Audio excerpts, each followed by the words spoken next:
Hello everyone, welcome to the channel EduKids and concept. ये है UPSC का previous year question paper series जिसमें हम डिस्कस करेंगे 2022 का पीटी का पेपर। तो let's start. First question is here, financial rapid instrument और रैपिड क्रेडिट फैसिलिटी उधार देने के उपबंधों से संबंधित है। इनमें से कौन सा ऐसा संगठन है? इसमें बी ऑप्शन है, आईएमएफ के द्वारा ये दिया जाता है, ये फैसिलिटी प्रोवाइड की जाती है। सेकंड स्टेटमेंट है, नॉमिनल एक्सचेंज इफेक्टिव रेट नीर और रियल इफेक्टिव एक्सचेंज रेट रीर के बारे में बात की गई है इसमें। तो पहला स्टेटमेंट है कि नॉमिनल जो नीर अगर बढ़ेगा तो उसमें रुपये की मूल्य वृद्धि को दर्शाएगा, और रीर यानी कि रियल इफेक्टिव एक्सचेंज रेट में वृद्धि होगी तो क्या दिखाएगा? ये कॉम्पिटिटिवनेस इम्प्रूवमेंट हो रहा है, ये दिखाएगा। और तीसरा स्टेटमेंट कह रहा है कि an increase trend in domestic inflation relatively to inflation in other countries is likely to cause an increasing divergence between नीर एंड रीर। हिंदी में देख लेते हैं। अन्य देशों में मुद्रास्फीति के सापेक्ष घरेलू मुद्रास्फीति में बढ़ने की प्रवृत्ति नीर और रीर के बीच वर्धमान अपसरण उत्पन्न कर सकता है। तो ये जो सेकंड नंबर वाला स्टेटमेंट है, वास्तविक प्रभावी दर जिसे इंग्लिश में बोल रहे हैं रियल इफेक्टिव एक्सचेंज रेट में वृद्धि व्यापार कॉम्पिटिटिवनेस यानी कि प्रतिस्पर्धात्मकता में सुधार को दर्शाता है। मतलब अच्छा कॉम्पिटिशन है मार्केट में, ये इसको नहीं दर्शाता है। ठीक है, नेक्स्ट क्वेश्चन, भारतीय अर्थव्यवस्था के संदर्भ में विचार करना है कि यदि मुद्रास्फीति अधिक है, मुद्रास्फीति बोलते हैं इन्फ्लेशन को, इधर आप इंग्लिश में भी पढ़ सकते हैं क्वेश्चंस को। तो इन्फ्लेशन अगर अधिक है तो रिजर्व बैंक जो है, सेंट्रल बैंक ऑफ इंडिया का, वो सरकारी प्रतिभूतियां यानी कि गवर्नमेंट सिक्योरिटीज को क्या करता है? खरीद सकता है। गवर्नमेंट, अब ये जान लो कि गवर्नमेंट सिक्योरिटीज खरीदता कब है आरबीआई? तब जब मार्केट में लिक्विडिटी की कमी हो जाती है, तब आरबीआई ये गवर्नमेंट सिक्योरिटीज लोगों से, या जो लोग खरीदते हैं उनसे खरीदता है। और मार्केट में ये देता कब है, मार्केट में अवेलेबल कब कराता है? जब मार्केट से पैसा खींचना होता है। और यह इस केस में कह रहा है कि मुद्रास्फीति पहले से अधिक है। अगर आप मार्केट में लिक्विडिटी बढ़ा दोगे यानी कि लोगों को पैसा दोगे तो वो डिमांड क्रिएट करेंगे, डिमांड क्रिएट करने से और ज़्यादा इन्फ्लेशन बढ़ जाएगी। तो ये वाला स्टेटमेंट यहाँ पर गलत है, पहले वाला। यदि दूसरा देखते हैं, यदि दो रुपये का तेजी से मूल्य ह्रास हो रहा है यानी कि जो रुपये है इज रैपिडली डिप्रिशिएटिंग, तो आरबीआई क्या करेगा? सेल करेगा डॉलर को इन द मार्केट में। ठीक है, तो ये वाला स्टेटमेंट सही है। जब अगर हमारे इंटरनेशनल मार्केट में रुपया कमज़ोर हो रहा है तो हम इंटरनेशनल मार्केट में कृत्रिम रूप से रुपये की मांग को बढ़ाएंगे और डॉलर को बेचेंगे और उसके बदले में रुपये की डिमांड करेंगे। तो इससे मार्केट में टेम्परेरीली रुपये की डिमांड बढ़ जाएगी, जिससे रुपये के जो डिप्रिशिएशन हो रहा था वो कुछ समय के लिए रुक जाएगा। यदि तीसरा स्टेटमेंट कह रहा है, यदि यूएसए और यूरोपीय संघ में ब्याज दरें गिरती हैं, जो वहाँ की जो सेंट्रल बैंक्स होती हैं वो ब्याज दरें गिराती हैं, तो क्या होगा? ये ब्याज दरें गिरती है तो मतलब इन द सेंस ये बात कर रहा है कि सेंट्रल जो बैंक्स हैं वहाँ के, यूरोपीय संघ में या यूएसए में सेंट्रल संघ में ब्याज दरें गिरती हैं, तो इससे संभावित रूप से आरबीआई की डॉलर की खरीद प्रेरित हो सकती है। देखो ये यूरोपियन यूनियन संघ की जो करेंसी होती है और यूएस की करेंसी होती है, ये डेवलप्ड कंट्रीज हैं एक तो, और इनकी करेंसी बहुत स्टेबल मानी जाती है, इनकी करेंसी बहुत प्रोग्रेसिव मानी जाती है। अब यहाँ पे कह रहा है कि गिर रही हैं ब्याज दरें, क्या कर गिरती हैं, तो यानी कि अब जब ब्याज दरें गिरती हैं तो कुछ पैनिक, मार्केट में पैनिक करता है और कुछ लोग निकालना चाहेंगे, लेकिन आरबीआई क्या करेगा? डॉलर को खरीद को प्रेरित हो सकती है कह रहा है, तो वो डॉलर को खरीदेगा, जिससे कि क्या होगा? भविष्य में मुनाफा होगा। तो ये स्टॉक मार्केट्स में भी आप इसको समझ सकते हो कि बुल्स एंड बेयर्स का कॉन्सेप्ट होता है कि जो लोग ऐसा अनुमान लगाते हैं कि मार्केट आगे बढ़ेगा तो उनको बुल्स बोलते हैं, और जो ऐसा अनुमान लगा के बेचते हैं कि मार्केट गिरेगा उनको बेयर्स बोलते हैं। तो उसी से रिलेट करता हुआ ये था। इसमें 2 और 3 ऑप्शन हमारा सही है, क्योंकि पहले स्टेटमेंट में मैंने बता दिया कि अगर गवर्नमेंट सिक्योरिटीज खरीदेगा आरबीआई तो क्या होगा, इन्फ्लेशन और ज़्यादा बढ़ जाएगी। सॉरी, ये यहाँ पर ये मुद्रास्फीति अत्यधिक है तो प्रतिस्पर्धियां खरीदेगा नहीं, बेचेगा।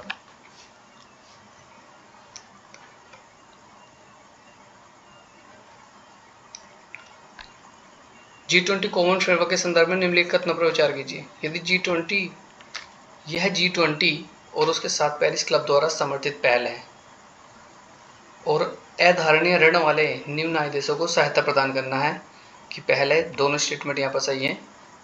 नेक्स्ट क्वेश्चन, भारतीय अर्थव्यवस्था के संदर्भ में इन्फ्लेशन इंडेक्स बॉन्ड IIBS के बारे में क्वेश्चन है, इससे क्या लाभ है। पहला स्टेटमेंट, सरकार IIBS के रूप में ऋण ग्रहण पर कूपन दरों को कम कर सकती है। यानी कि एक ये जो बॉन्ड है ना, बॉन्ड पे क्या होता है, बॉन्ड पे क्या होता है, आपको बॉन्ड होता है उस पर कोई कीमत लगी होती है, एक टाइम पीरियड के बाद आपको उतनी कीमत मिल जाती है। ये बॉन्ड की जो होती है स्पेसिफिकेशन होती है।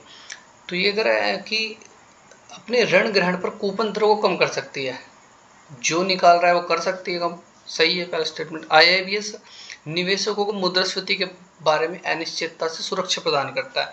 ये इन्फ्लेशन इंडेक्स बॉन्ड क्या, इसमें देखो बॉन्ड जो तो नॉर्मली होता है, इन्फ्लेशन क्यों लगाया हुआ इसके वर्ड के आगे, मतलब ये इन्फ्लेशन से सिक्योरिटी दे रहा है।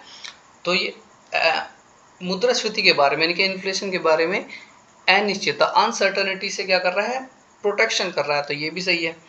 और IIBM पर प्राप्त ब्याज, ये इसको ब्याज तो नहीं कहेंगे वैसे, लेकिन अगर स्टेटमेंट दिया हुआ है कि बॉन्ड्स पर जो प्राप्त हुआ प्रॉफिट होता है वो ब्याज में नहीं होता, वो ब्याज कंसिडर नहीं किया जाता, पर फिर भी in terms of this statement हम मान के चलते हैं चलो ब्याज ही है। लेकिन ये कह रहा है कि साथ ही पूंजीगत लाभ कर योग्य नहीं होते, ये गलत है, टैक्सेबल होता है ये। नेक्स्ट, भारत में कार्य कर रही विदेशी स्वामित्व की ई-वाणिज्यिक फर्मों के संदर्भ में निम्नलिखित में से कौन सा से कथन सही है। देखो ध्यान से दोनों स्टेटमेंट को पढ़ो। अपने प्लेटफॉर्म को बाजार स्थान के रूप में प्रस्तुत करने के अतिरिक्त वे स्वयं अपने माल का विक्रय भी कर सकते हैं। सेकंड, वे अपने प्लेटफॉर्म पर किस अंश तक बड़े विक्रेताओं को स्वीकार कर सकते हैं, सीमित है, ऐसा कुछ नहीं है। दोनों स्टेटमेंट फॉल्स हैं। ये यहाँ पर भी आप चेक करते रहो, मैं पहले से पढ़ा हुआ हूँ, लेकिन मैंने पहले से क्वेश्चन को पढ़ा हुआ है, लेकिन आप ये करते रहो कि किस क्वेश्चन में स्टेटमेंट में ये सही पूछ रहा है या गलत पूछ रहा है। ठीक है, ये स्टेटमेंट में सही पूछ रहा था, ये बहुत ज़रूरी होता है कि क्वेश्चन को करते वक्त, चाहे आप टेस्ट सीरीज लगा रहे हो या फिर आप प्रीवियस ईयर का क्वेश्चन देख रहे हो या फिर आप रियल में कोई एग्जाम दे रहे हो, तो रियल सीखने ये इस क्वेश्चन में रियल सेक्टर से रिलेटेड ये क्वेश्चन है, अर्थव्यवस्था में वास्तविक क्षेत्रक। जो पहला स्टेटमेंट क्या है, किसानों का अपनी फसलें काटना। दूसरा, कपड़े मिलों का कच्चे कपास को कपड़े में बदलना। तीसरा, वाणिज्यिक बैंकों का किसी व्यापारी कंपनी को धनराशि उधार देना। चौथा, किसी कॉरपोरेट निकाय का विदेश में रुपया अंकित मूल्य बॉन्ड जारी करना। तो ये बॉन्ड है डोमिनेटेड, ये 4 सेंटेंस आप पढ़ोगे तो इसमें काफ़ी कुछ छुपा हुआ है, कोर जानकारी है जो मांग रहा है 4 statement. A corporate body issuing रूपी डोमिनेटेड बॉन्ड ओवरसीज, विदेशों में रुपया अंकित बॉन्ड जारी करना। जब हम बॉन्ड जारी करते हैं या किसी से उधार लेते हैं या किसी को पैसा देते हैं तो ये फाइनेंशियल हो गया ना, लेन देन का जो काम हो रहा है वो फाइनेंशियल होता है, और फाइनेंशियल जो होता है वो तो सर्विस हो गई एक तरह की ना उससे। और वह जो रियल सेक्टर जो होता है उसको किसे बोलते हैं, रियल सेक्टर बोलते हैं गुड्स एंड सर्विस प्रोड्यूस करने वाले को। तो गुड्स एंड सर्विस प्रोड्यूस हो रही है, गुड्स को किसान अपनी फसलें काट रहा है, गुड्स बन रहे हैं, और यहाँ पर भी कपड़े बन रहे हैं तो यहाँ पे भी गुड्स हैं। तो ये फाइनेंशियल एक्टिविटीज़ हैं 3 और 4 स्टेटमेंट, 1 और 2 सही है। यहाँ पर भी स्टेटमेंट में सही पूछा था।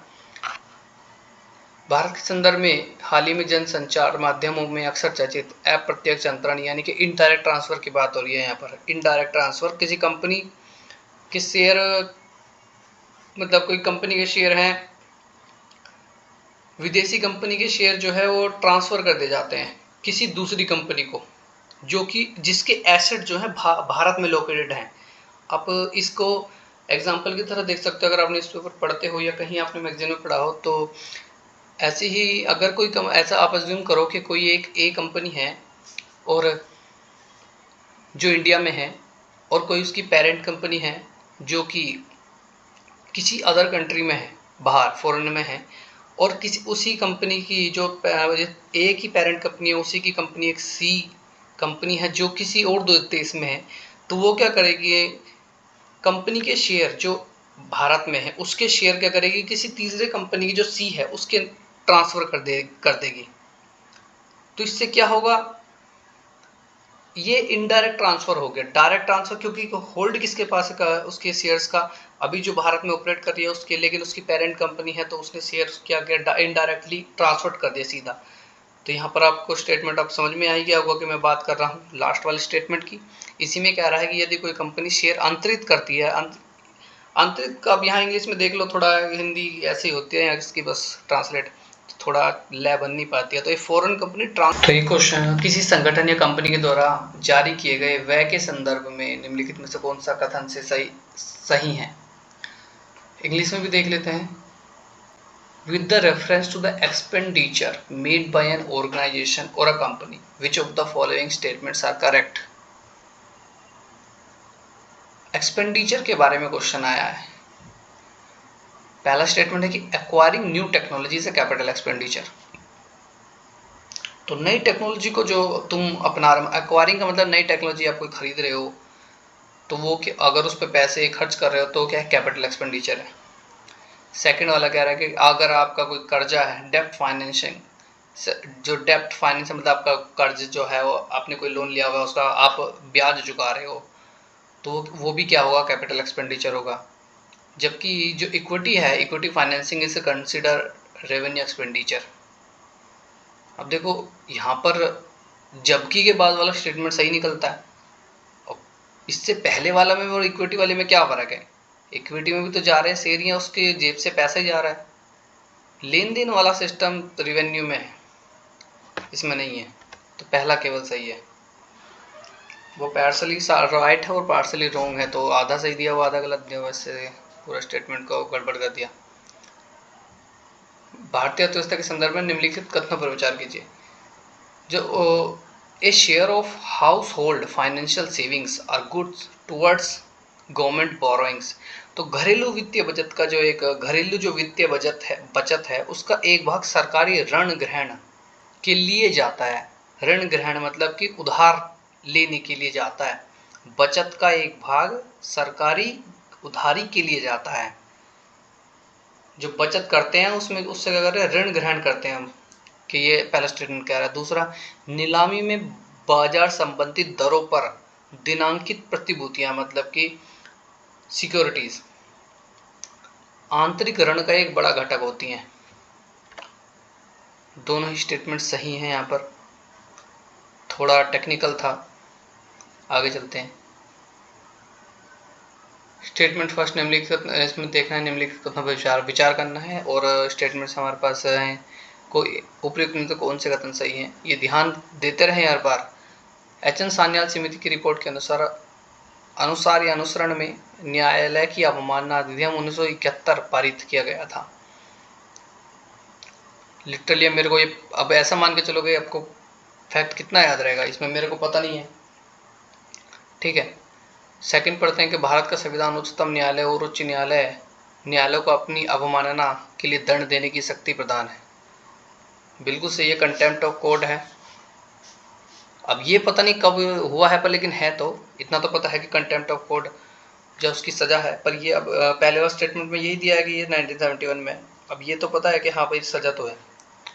तीसरा स्टेटमेंट, भारत का संविधान सिविल अवमानना और आपराधिक अवमानना को परिभाषित करता है, भारत का संविधान नहीं करता। यहाँ पर स्टेटमेंट को रॉन्ग कंसिडर करो और जरा ऑप्शंस को देखो।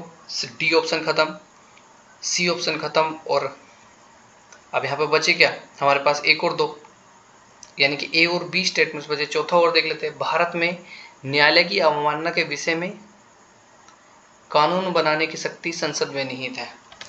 तो बिल्कुल, अगर कोई ये क्या अधिनियम क्या होता है, अधिनियम बनते कहाँ हैं, संसद में बनते हैं ना। बस हो गया।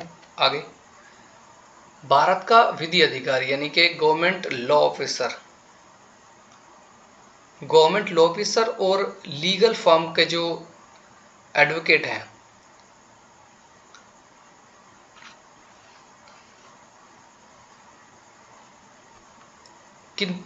सरकारी विधि अधिकारी और विधिक फर्म अधिवक्ता के रूप में मान्यता प्राप्त है। जो ये सरकारी अधिकारी हैं और विधिक फर्म के अधिवक्ता के रूप में मान्यता प्राप्त है। किंतु कॉर्पोरेट वकील और पेटेंट न्यायवादी अधिवक्ता इसे मान्यता से बाहर रखे गए हैं। और सेकंड स्टेटमेंट कह रहा है कि जो बार काउंसिल को विधिक शिक्षा यानी कि लॉ एजुकेशन और जो विधि लॉ यूनिवर्सिटीज की मान्यता के बारे में नियम अधिकृत करने की शक्ति है। तो सेकंड वाला स्टेटमेंट सही है। यहाँ पर पहला वाला स्टेटमेंट बहुत डीप जाके पता चल, डीप होगा पता तो कर पाएंगे सही। नेक्स्ट, किसी संविधान संशोधन विधेयक को भारत के राष्ट्रपति की पूर्व सिफारिश की अपेक्षा होती है। दोबारा से पढ़ते हैं, किसी संविधान संशोधन विधेयक को भारत के राष्ट्रपति की पूर्व सिफारिश की अपेक्षा होती है। सेकंड स्टेटमेंट पढ़ते हैं अब। चलो, जब कोई संविधान संशोधन विधेयक भारत के राष्ट्रपति के समक्ष प्रस्तुत किया जाता है तो भारत के राष्ट्रपति के लिए बाध्यकारी है कि वे उसे अनुमति दें। देखो, अब यहाँ पर संविधान संशोधन विधेयक है, विधेयक अभी पास होगा जब राष्ट्रपति जी साइन कर देंगे। अब ये राष्ट्रपति के समक्ष लाया गया है और संविधान संशोधन विधेयक है, इसका मतलब क्या है, सदन के दोनों सदनों में पास हुआ है स्पेशल मेजोरिटी के साथ। जब इतने लोग सपोर्ट में हैं तो राष्ट्रपति के लिए बाध्यकारी ही हो जाता है। ठीक है, ऐसो को वीटो नहीं कर सकते, इसको वीटो में नहीं रख सकते, इसको करना ही होता है। संविधान संशोधन विधेयक लोकसभा और राज्यसभा दोनों द्वारा विशेष बहुमत से पारित होना चाहिए। इसके लिए संयुक्त बैठक का कोई प्रावधान या कोई उपबंध नहीं है। बिल्कुल करेक्ट स्टेटमेंट है। अब जरा मैं एक इसी सा क्वेश्चन मुझे बताओ कि संयुक्त बैठक का प्रावधान किस आर्टिकल में है। इसका ऑप्शन हमारा बी हो जाएगा, क्योंकि मैंने बता दिया पहले वाला क्यों बोलते हैं। अगला, भारत का संविधान मंत्रियों की 4 श्रेणियां अर्थात कैबिनेट मंत्री, स्वतंत्र प्रभार वाले मंत्री, राज्य मंत्री और उपमंत्री में वर्गीकृत है। बिल्कुल गलत स्टेटमेंट है सेकंड वाला। संघ सरकार में मंत्रियों की कुल संख्या प्रधान मंत्री को मिलाकर लोकसभा के कुल सदस्यों के 15% से अधिक नहीं होना चाहिए, ये मेंशन है, तो केवल 2 सही है यहाँ पर। नेक्स्ट क्वेश्चन में बढ़ते हैं। लोकसभा की अनन्य शक्तियां कौन सी हैं निम्नलिखित में से। पहला स्टेटमेंट, आपात की उद्घोषणा का अनुसमर्थन करना। सेकंड स्टेटमेंट, मंत्री परिषद के विरुद्ध अविश्वास प्रस्ताव पारित करना। तीसरा स्टेटमेंट, भारत के राष्ट्रपति पर महाभियोग चलाना। इसका एक्सप्लेनेशन तो ना ही दो तो अच्छा है, सबको पता है, बेसिक वाली चीज़ें हैं। केवल 2 ही इसमें, जो सेकंड वाला है वही सही है। ठीक है, राष्ट्रपति का फिर भी बता देता हूँ। राष्ट्रपति का महाभियोग किसी भी संसद के किसी भी सदन में चलाया जा सकता है। आपातकाल की उद्घोषणा किसी में भी हो सकती है। ठीक है, और ये कह रहा है कि यहाँ लोकसभा की अनन्य शक्ति की बात हो रही है ना, तो डिक्लेरेशन ऑफ इमरजेंसी को रेक्टिफाई करना नहीं बन रही बात। भारत में दल बदल विरोधी कानून के संदर्भ में बात कर रहा है। दल बदल, अब देखो पहला स्टेटमेंट है, ये लो जो है, ये लो क्या करता है, स्पेसिफाई करता है। विनिर्दिष्ट का मतलब देखो, आप कुछ इंग्लिश सीखते रहो। यह कानून विनिर्दिष्ट करता है यानी कि स्पेसिफाई करता है कि कोई नाम निर्दिष्ट या नॉमिनेटेड लेजिस्लेटर यानी कि नाम निर्दिष्ट विधायक सदन में नियुक्त होने के 6 मास के अंदर किसी राजनीतिक दल में शामिल नहीं हो सकता। अब आपको थोड़ा डाउट लगेगा इसको पढ़कर, होता है जनरली ऐसा होता है। दूसरा स्टेटमेंट, यह कानून कोई समयावधि नहीं देता जिसके अंदर पीठासीन अधिकारी को दल बदल मामला विनिश्चित करना होता है। सेकंड स्टेटमेंट हमारा सही है। ठीक है, ये पीठासीन अधिकारी के पास होता है और ये 6 महीने के अंदर ही लेनी होती है किसी की सदस्यता। ये नेक्स्ट क्वेश्चन देखते हैं। भारत का महान्यायवादी और भारत का सॉलिसिटर जनरल ही भारत के एकमात्र अधिकारी हैं जिन्हें भारत की संसद की बैठकों में भाग लेने की अनुमति है। अब आपने इतना तो पढ़ा होगा कि भारत का जो महान्यायवादी होता है वो किसी भी सरकार की किसी भी बैठक में भाग ले सकता है। सॉलिसिटर के बारे में आपको नहीं सुना होगा, सुना है तो बताओ कमेंट में। ठीक है, सेकंड स्टेटमेंट। भारत के संविधान के अनुसार भारत का महान्यायवादी अपना त्यागपत्र देता है जब वह सरकार जिसने उसको नियुक्त किया था इस्तीफा दे देती है। बिल्कुल गलत। व्यवहार में होता है, वैसा भी हुआ नहीं। व्यवहार में होता है लेकिन संविधान के अनुसार नहीं। और पहले वाले में महान्यायवादी तो बैठ सकता है लेकिन सॉलिसिटर जनरल नहीं। सॉलिसिटर जनरल का आर्टिकल देखो जा करके, अगर जब आप ये आर्टिकल देखोगे तभी आपको क्लियर हो जाएगा, वहीं पर ही लिखा हुआ है। भारत के न्यायालय द्वारा जारी रिटों के संदर्भ में बात कर रहे हैं। मैंडेमस परमादेश किसी प्राइवेट अधिकारी के विरुद्ध जब तक कि उसको कोई सार्वजनिक कार्य नहीं सौंपा गया परमादेश जारी नहीं होगा। किसी कंपनी के विरुद्ध भले ही वह सरकारी कंपनी हो परमादेश जारी नहीं होगा। कोई भी लोक प्रवण व्यक्ति यानी कि पब्लिक माइंडेड पर्सन को वारंट और रिट प्राप्त करने के लिए न्यायालय में समावेदन याची पिटिशनर हो सकता है। तीनों स्टेटमेंट क्या है यहाँ पर सही है। अब 5 ही हैं बस ये केवल, लेकिन इनको इतनी बार भूलते हैं ना हम याद करते करते।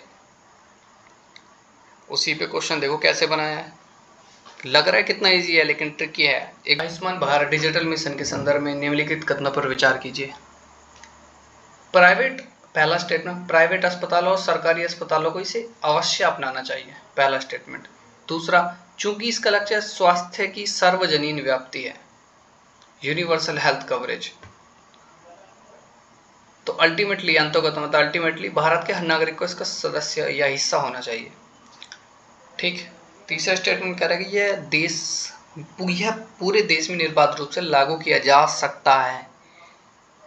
देखो कौन सा स्टेटमेंट सही है इसमें, थर्ड वाला। देखो पहला वाला स्टेटमेंट अब रोंग क्यों है। प्राइवेट अस्पतालों सरकारी अस्पतालों को इसे अपनाना चाहिए, ऐसा नहीं है कि ये फिर अपनाना चाहिए कि अपनाया जाता है, लेकिन यह स्टेटमेंट गलत है। प्राइवेट अस्पतालों सरकारी अस्पतालों को इसे अपनाना चाहिए। और आयुष्मान भारत डिजिटल मिशन है, अगर हम क्या कर रहे हैं इसके सबको कह रहे हैं कि अपनाओ, इसको अपनाओ, लेकिन इतने संसाधन है हमारे पास क्या? तो गवर्नमेंट ने ऐसा नहीं कहा है कि सभी को अपनाना चाहिए, प्राइवेट अस्पताल सरकारी अस्पतालों को इसे अपनाना चाहिए। कुछ लिस्टेड किए हुए हैं, उन्हीं में है केवल ये आयुष्मान भारत डिजिटल मिशन। ठीक है, आयुष्मान भारत एक मिशन है एक, और आयुष्मान डिजिटल मिशन है। ये डिजिटल मिशन की बात हो रही है, आयुष्मान वाले से कंफ्यूज ना करें। ठीक है, सेकेंड वाला स्टेटमेंट क्या कह रहा है, चूंकि इसका लक्ष्य जो है वो यूनिवर्सल हेल्थ है तो भारत के हर नागरिक को इसका हिस्सा हो जाना चाहिए। ये स्कीम बेसिकली चलाई गई है उन लोगों के लिए जो अफोर्ड नहीं कर सकते। तो इसमें क्या होता है, इसमें अगर आपको कोई रिपोर्ट है तो आप क्या करो, डिजिटली उसको डॉक्टर को सेंड कर सकते हो और परामर्श ले सकते हो। तो डिजिटल का मतलब क्या है, डिजिटल का मतलब यही है। और हर नागरिक को हिस्सा हो जाने का सर क्या मतलब है, सबको फैसिलिटी देंगे तो फिर लोड कितना ज़्यादा हो जाएगा। तो सेकेंड वाला इस तरह से गलत। लोकसभा के उपाध्यक्ष के बारे में क्वेश्चन है, ये उपाध्यक्ष के बारे में देखते हैं। लोकसभा के कार्य पद्धति और कार्य संचालन नियमों के अनुसार उपाध्यक्ष का निर्वाचन उस तारीख को होगा जो अध्यक्ष नियुक्त करेगा। सेकंड, यह अज्ञापक उपबंध है। अज्ञापक मतलब कि मैंडेटरी प्रोविजन कि लोकसभा के उपाध्यक्ष के रूप में किसी प्रतियोगी का निर्वाचन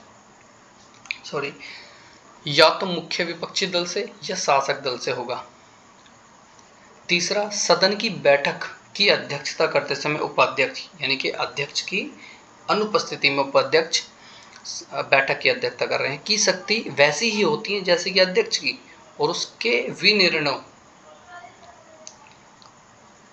विनिर्णयों के विरुद्ध कोई अपील नहीं हो सकती।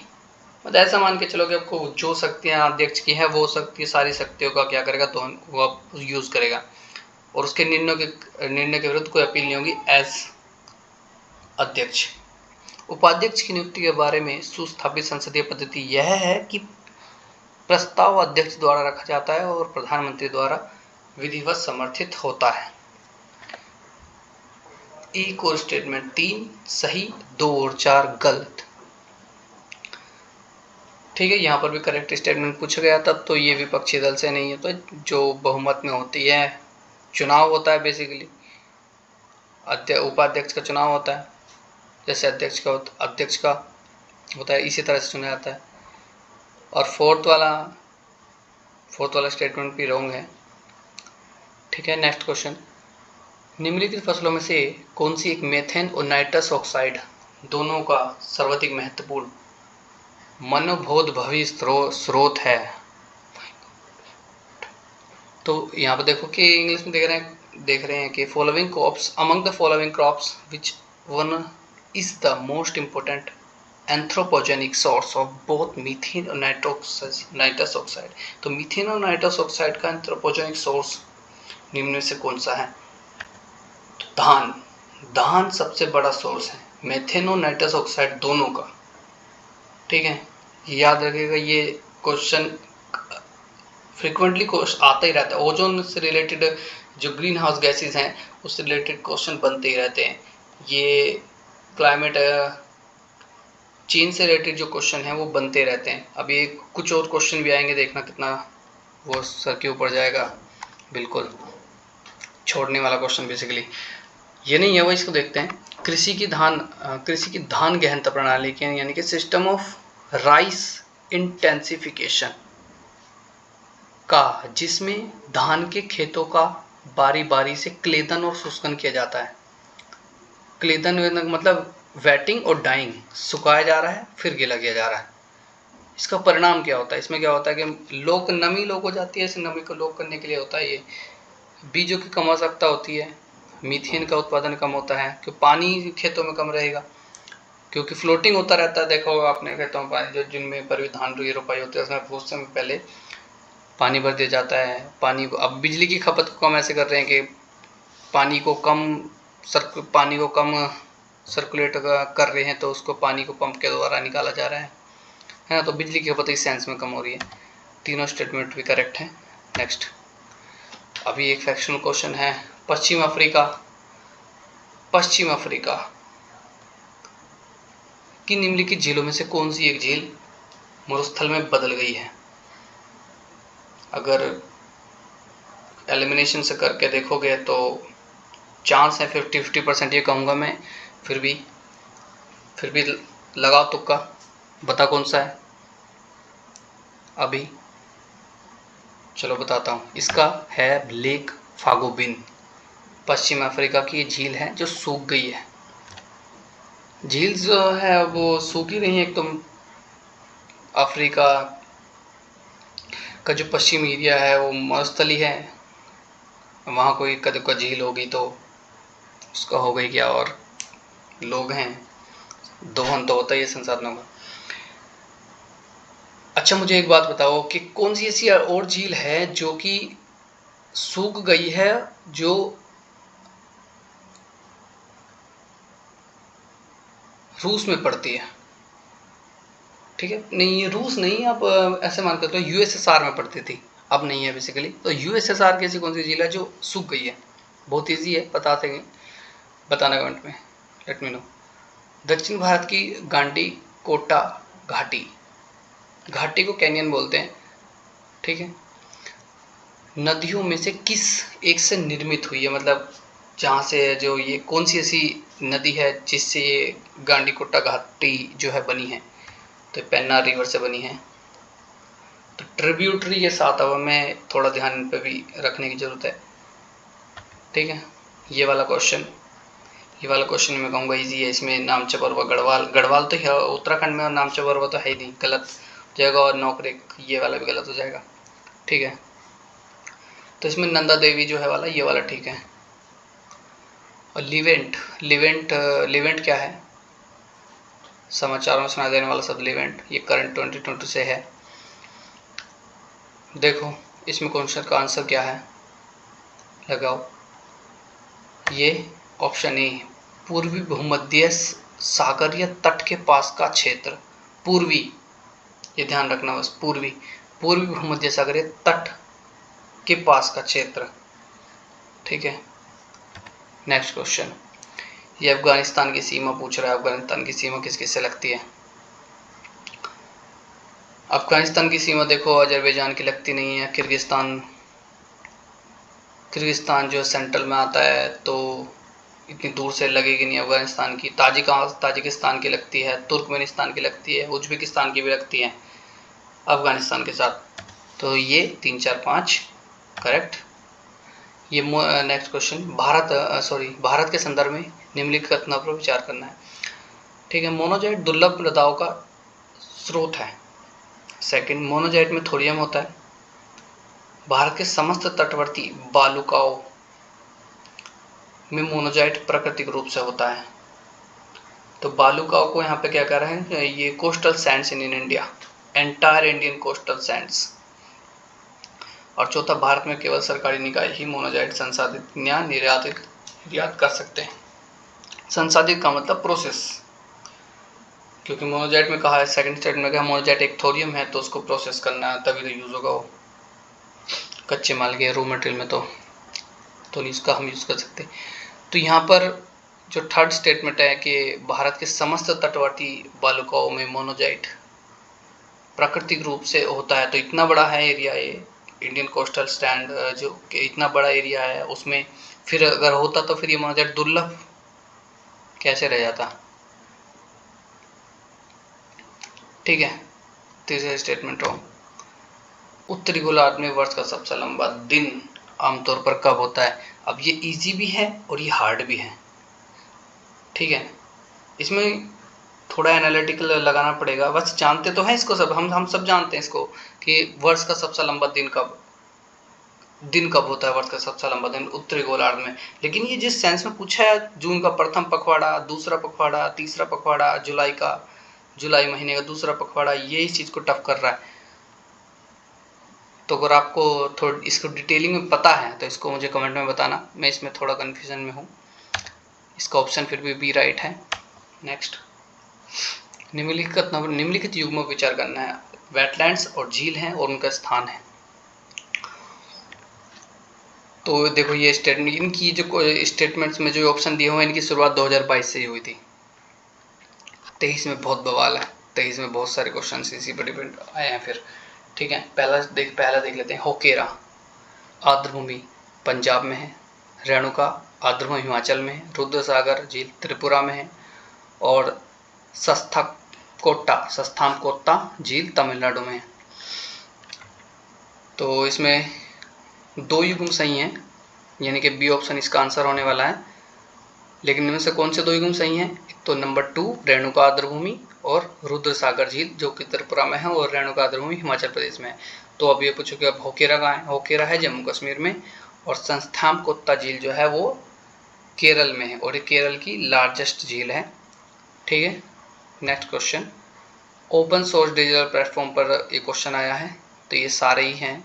और आरोग्य सेतु, कोविड डिजिटल और दीक्षा एक एजुकेशन से रिलेटेड है, आप ये काफ़ी चर्चा में था। ठीक है, ये वाला आपको पता ही होगा। तो 1 2 3 4 सारे ही।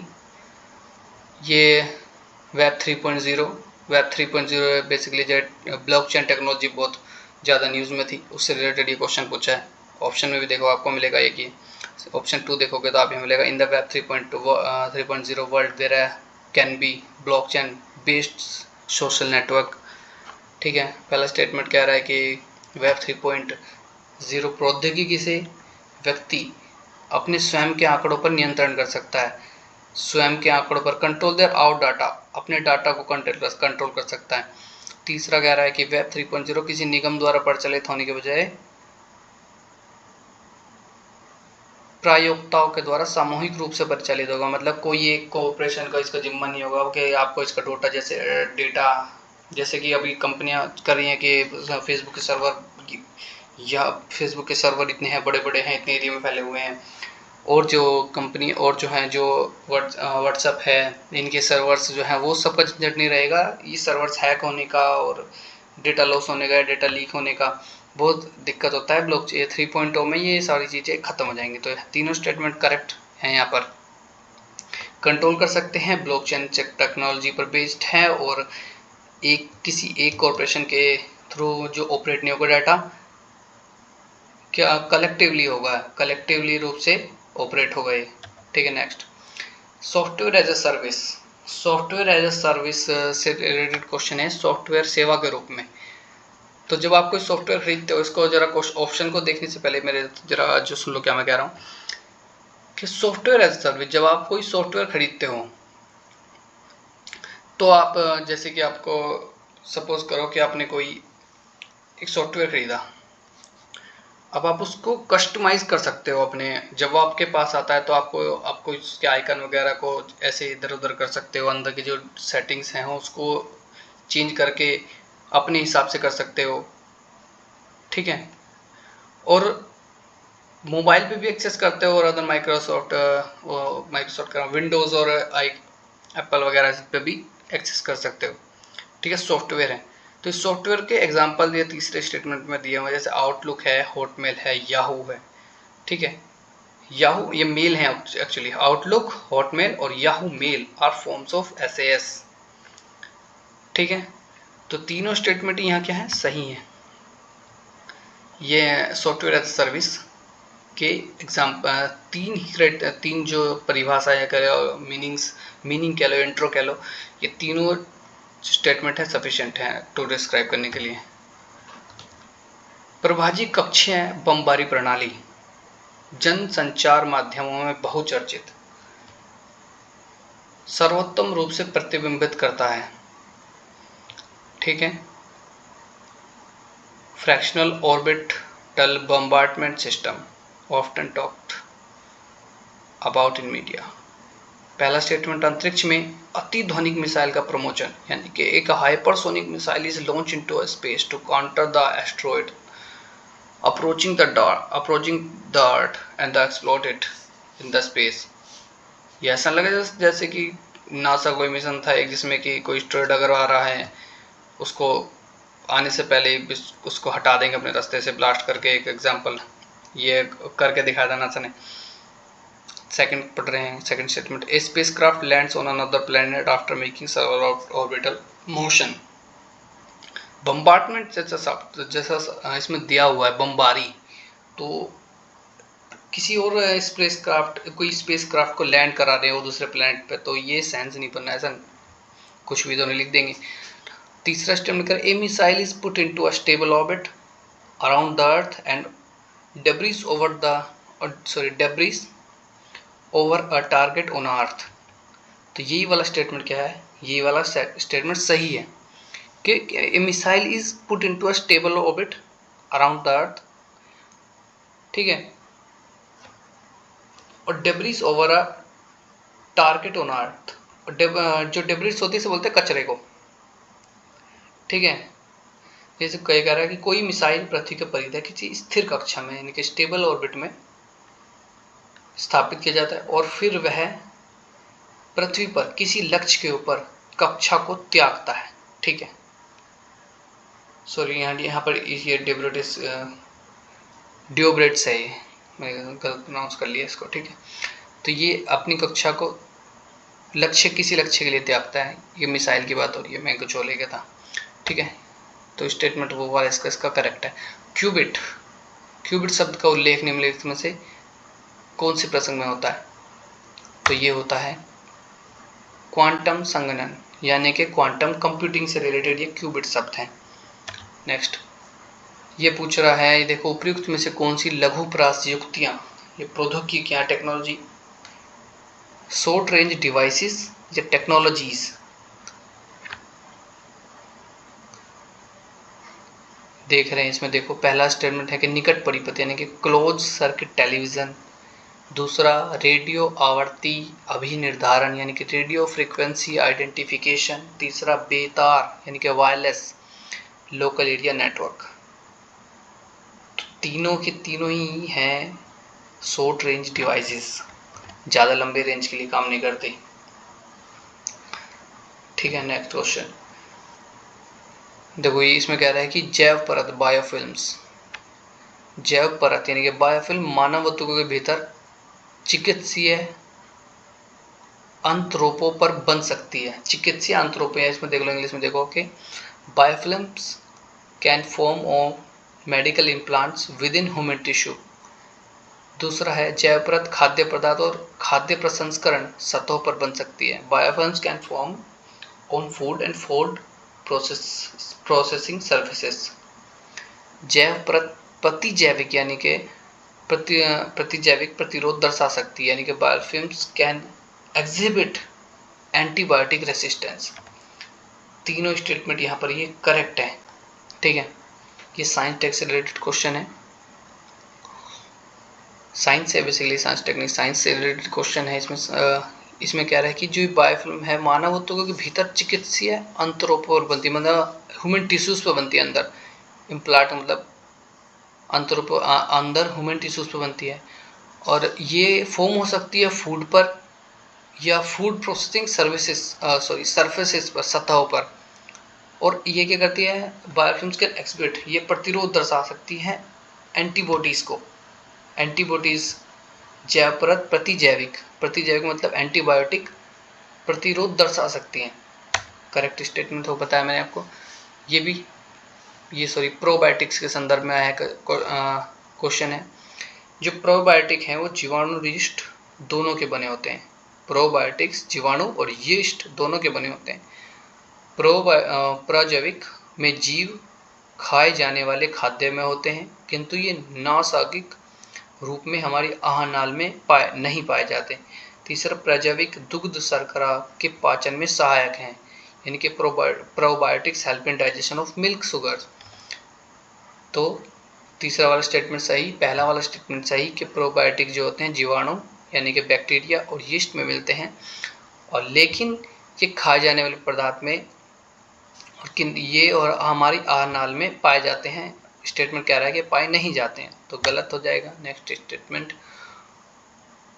कोविड-19 विश्व महामारी को रोकने के लिए बनाई जा रही वैक्सीनों के प्रसंग में अब वैक्सीन पूछी गई है। वैक्सीन किस फॉर्मेट में बनी हुई है? एक mRNA है, एक mRNA प्लेटफॉर्म पर बनी हुई है। स्पुतनिक 5 जो है वो रोगवाहक वेक्टर पे, मतलब जो मेन फैक्टर होता है उस पर टारगेट की कर बनाई गई है। तीसरा है कोवैक्सीन, क्या करे, एक निष्क्रित यानी कि पैथोजन बेस्ड वैक्सीन है, ये इनएक्टिवेटेड पैथोजन वैक्सीन है। तो क्या कह रहा है, दूसरा और तीसरा स्टेटमेंट यहाँ पर सही है। जो स्पुतनिक 5 है जो रसिया ने डेवलप की थी, जो काम करती है रोगवाहक यानी कि वेक्टर पर, जो रोग को ले जाता है, रोगवाहक है ना, वाहक से रोग को, जो वायरस को ले जा रहा है उसको, उस पर आधारित है ये वाली सेकंड वाला। तो स्पुतनिक और कोवैक्सीन क्या ये किस पर बनी है?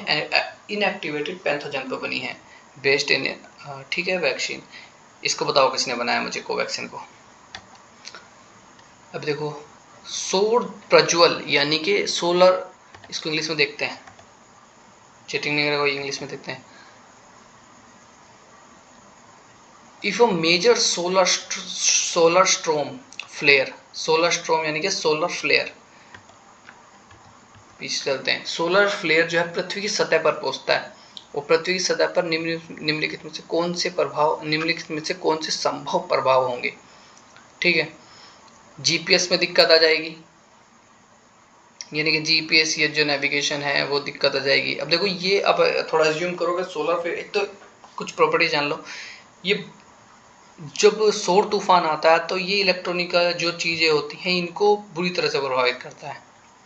ठीक है, ये सौर तूफान इलेक्ट्रॉनिक चीज़ों को तो बिल्कुल ख़राब कर देता है, बिल्कुल बर्बाद कर देता है, ऐसा मान के चलो। इससे हमारा नेविगेशन सिस्टम ठप हो जाता है। ठीक है, और दूसरा, ध्रुवों पर ये, जब ध्रुवों पर मैग्नेटिक जो फील्ड होता है उससे जब टकराता है तो वहाँ पर एक इफेक्ट पैदा होता है, वहाँ पर उससे बोलते हैं अरोरा।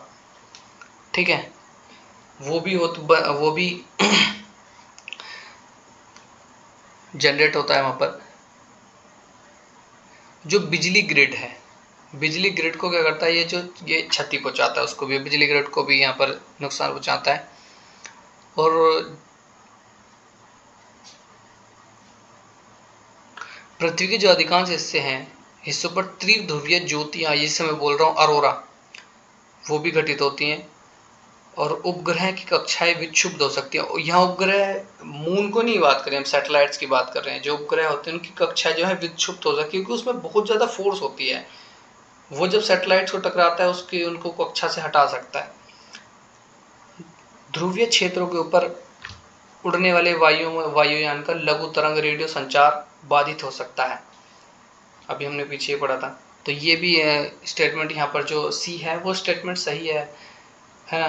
तो इसमें क्या नहीं हो सकता, इसमें तो जो फिफ्थ स्टेटमेंट है कि ग्रह के अधिकांश हिस्से पर दावाग्नियां घटित हो सकती हैं। ठीक है, ये नहीं होगी, मतलब पृथ्वी पर आग क्यों लगेगी। और यहाँ पर जो सेकंड स्टेटमेंट है कि ध्रुवीय विषुवतीय क्षेत्र पर सुनामी आ सकती है, तो ग्रेविटेशनल कुछ होता है, तो ये तो नहीं है। ठीक है, यहाँ पे देख लो इसको, फिफ्थ स्टेटमेंट को, forest fire could take place over much of the planet. देखो हिंदी और इंग्लिश में, यहाँ आपको इंग्लिश में थोड़ा कंफर्टेबल लग रहा होगा, यहाँ से ज़्यादा समझ सकते हो। जलवायु कार्यवाही ट्रैकर, क्लाइमेट सेक्शन ट्रैकर, जो विभिन्न देशों के उत्सर्जन अपचयन के लिए दिए गए वचनों की निगरानी करता है। ठीक है, तो ये कौन जारी करता है, ये अनुसंधान संगठनों के गठबंधन द्वारा निर्मित एक डेटाबेस है। ठीक है, नेक्स्ट। और ये कह रहा है, इसमें कह रहा है कि जलवायु समूह द क्लाइमेट ग्रुप एक अंतर्राष्ट्रीय गैर लाभकारी संगठन है जो बड़े नेटवर्क बनाकर जलवायु क्रिया को प्रेरित करता है और उन्हें चलाता है। सेकंड स्टेटमेंट है कि अंतर्राष्ट्रीय ऊर्जा एजेंसी ने जलवायु समूह की भागीदारी में एक वैश्विक पहल यानी कि EP100 प्रारंभ की। EP100 क्या करता है, ऊर्जा दक्षता में नव परिवर्तन को प्रेरित करने एवं उत्सर्जन कम से कम करने के लक्ष्य को प्राप्त करते हुए कॉम्पिटिटिवनेस बढ़ाने के लिए प्रतिबद्ध अग्रणी कंपनी को साथ लाता है। कुछ भारतीय कंपनियां EP100 का सदस्य हैं और अंतर्राष्ट्रीय ऊर्जा एजेंसी अंडर 2 कोलिएशन का सचिवालय है। देखिए, अंतर्राष्ट्रीय ऊर्जा एजेंसी अंडर 2 कोलिएशन का सचिवालय है। तो यहाँ पर स्टेटमेंट जो है सेकंड वाला रॉन्ग है। ठीक है, अंतर्राष्ट्रीय ऊर्जा एजेंसी ने जलवायु समूह की भागीदारी में एक वैश्विक पहल EP100 प्रारंभ नहीं की है, इसका प्रपोजल अलग है। ठीक है, वो आपको पता ही है, स्टेटमेंट में आपने पढ़ा जब। यदि वर्षावन और उष्णकटिबंधीय वन पृथ्वी के फेफड़े हैं तो निश्चित ही आर्द्रभूमि इसके गुर्दे की तरह काम करती है। निम्नलिखित में से आर्द्रभूमि का कौन सा एक कार्य उपर्युक्त कथनों से सर्वत्र रूप से प्रतिबिंबित है। ठीक है, इसमें स्टेटमेंट है जो डी है वो एकदम करेक्ट है। जलीय पादप भारी धातुओं और पोषकों के आधिक्य को अवशोषित कर लेते हैं। ठीक है, इसमें थोड़ा डाउट है, इसको मैं नेक्स्ट वीडियो में बता दूंगा, मैं इसको उसका डाउट लग रहा है थोड़ा। ठीक है, इसको आप नोट करके रखें, मैं इसको करेक्ट कर दूंगा अगली बार, अगर सही होगा तो ठीक है। ठीक है, WHO के वायु गुणवत्ता दिशा निर्देशों के संदर्भ में बात कर रहे हैं कि जो पार्टिकुलेट मैटर है 2.5 का 24R माध्य है 15 माइक्रोग्राम मीटर क्यूब से अधिक नहीं बढ़ना चाहिए, और पार्टिकुलेट मैटर जो 2.5 का वार्षिक माध्य जो 5 माइक्रोग्राम मीटर क्यूबिक से अधिक नहीं बढ़ना चाहिए। मतलब 24 में 15 माइक्रोग्राम मीटर क्यूबिक से अधिक नहीं होना चाहिए, और अगर साल का औसत निकालेंगे, एवरेज निकालेंगे, वार्षिक माध्य निकालेंगे तो 5 माइक्रोग्राम मीटर क्यूब से अधिक नहीं होना चाहिए। किसी वर्ष में ओजोन प्रदूषण के उच्चतम स्तर पर प्रतिकूल मौसम के दौरान होते हैं। तीसरा, पार्टिकुलेट मैटर 10 फेफड़ों के अवरोध का वेधन कर रक्त प्रवाह में प्रवेश कर सकते हैं। ठीक है, चौथा, वायु में अत्यधिक ओजोन दमा को उत्पन्न कर सकती है। तो अगर वह अत्यधिक ओजोन होगी, वायु में ओजोन होगी तो उससे दमा हो सकता है। और ये जो पहला वाला स्टेटमेंट है, ठीक है, जो 2.5 24R के लिए और 5 माइक्रोग्राम मीटर क्यूब एक वार्षिक माध्य ये होना चाहिए। ठीक है। बाकी जो स्टेटमेंट हैं वो 2 और 3 गलत हैं। ये गुच्ची के संदर्भ में बात कर रहा है, तो गुच्ची इसमें स्टेटमेंट 1 और 2 सही हैं। ये कवक है और कुछ हिमालय वन क्षेत्रों में उगती है। पॉलीथीन टेरिफ्लेटेट, ठीक है, संदर्भ में बात करनी है कि दैनिक जीवन में है, बहुत व्यापक उपयोग है, निम्नलिखित कथनों पर विचार करना है इसमें।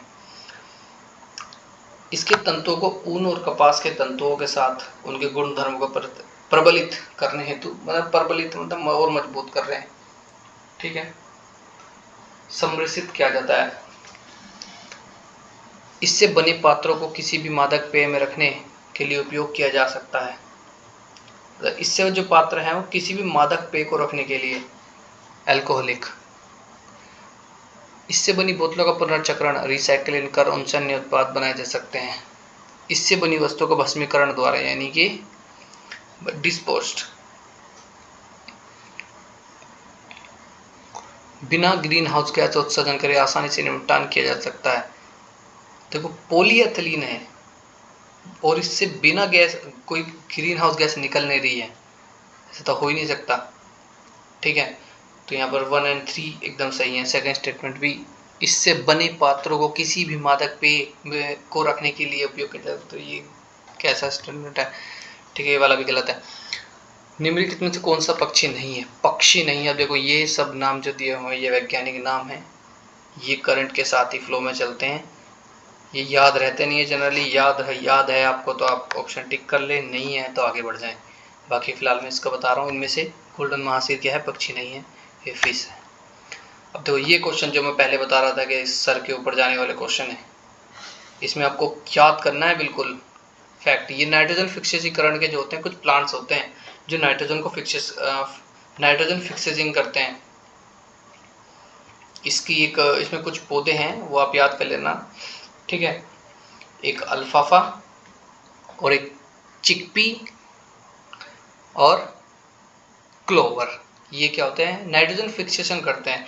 अब नाइट्रोजन फिक्सेशन क्या होता है ये आपको जानने की जरूरत है, ठीक है। अगर आपको पता है तो अच्छी बात है, फिर अगर पता है तो ये प्लांट्स जो हैं वो इनके नाम याद कर लो या फिर गूगल पर सर्च कर लो कैसे कौन से और प्लांट्स है, क्या पता भविष्य में कोई घुमा के फिर क्वेश्चन आ जाए या किसी स्टेट पीटीएस में आ जाए।